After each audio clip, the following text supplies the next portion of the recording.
በ1949 በማኦ ዜዶንግ የሚመራው የቻይና ኮሚኒስት ቡድን ናሽናሊስቱን የቻይና መንግስት ከ20 ዓመታት በላይ በፈጀ ጦርነት አሸንፎ የቻይናን ማዕከላዊ መንግስት ተቆጣጠረ። ተሸናፊውና በቺያንግ ካይሼክ የሚመራው የናሽናሊስቶቹ መንግስት በስደት በደቡብ ምስራቅ ቻይና ወዳለችው ወደ ታይዋን ደሴት ሸሸ።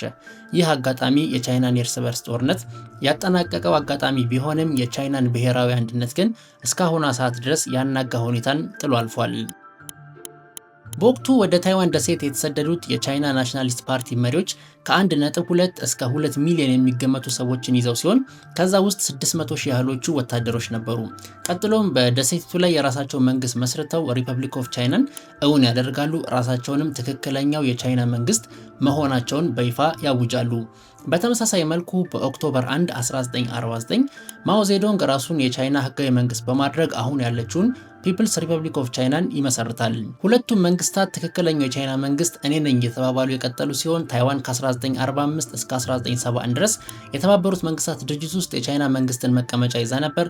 በኋላም የተባበሩት መንግስታት ድርጅት በ1971 ባደረገው ሪዞሉሽን 2758 የማኦ ዜዶንግ መንግስት የድምጽ ብልጫ በማግኘቱ ወንበሩ ከታይዋን ተነጥቆ ለነ ማኦ ዜዶንግ ፒፕልስ ሪፐብሊክ ኦፍ ቻይና መንግስት እንዲሰጥ ተደርጓል። ቀጣዮቹን ዓመታት ታይዋን አስደማሚና አስገራሚ የኢኮኖሚ እድገት ያሳየች ሀገር ስትሆን ከአንድ ፓርቲ ስርዓት በመውጣት ወደ ዲሞክራሲና ነፃ ምርጫ በ1990ዎቹ ድረስ ተሸጋግራለች።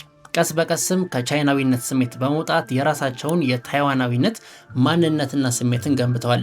የታይዋን ህዝብና መንግስት በይፋ ከቻይና መገንጠላቸውን እስካሁን ድረስ ይፋ ባያደርጉም አብዛኞቹ የታይዋን ሰዎች ግን ከቻይና ጋር ተቀላቅሎ በቻይና ኮሚኒስት ፓርቲ መተዳደርን አይፈልጉም። በተለያየ ጊዜም ይህንኑ አጋጣሚ በመመልከት የተለያዩ አመጾችና የአደባባይ ሰልፎችን አድርገዋል። በአንጻሩ ቻይና ታይዋንን እንደ አፈንጋጭ ክልሏ የምትመለከታት ሲሆን በ1949 ላይ የቆመውን ጦርነት ከተቻለ በድርድር ካልሆነ ደግሞ ደሴቲቱን በኃይል መያዝ የመጨረስ ፍላጎት አላት። ታይዋን በአሁኑ ሰዓት በ12 ሀገሮች ብቻ እውቅና የተሰጣት ሲሆን ከአሜሪካና ከአውሮፓ ጋር ወታደራዊና የዲፕሎማሲያዊ አጋርነት ሲኖራት ታይዋን ነፃ የሆነ የራሷ መገበያያ ገንዘብ፣ ጦር ሰራዊት፣ ፓስፖርትና ፓርላማ አላት። እንደዚህ አይነትና ተመሳሳይ ቪዲዮዎች እንደርሳችሁ ገጹን ላይክ እና ፎሎ ማድረጋችሁን እንዳትረሱ።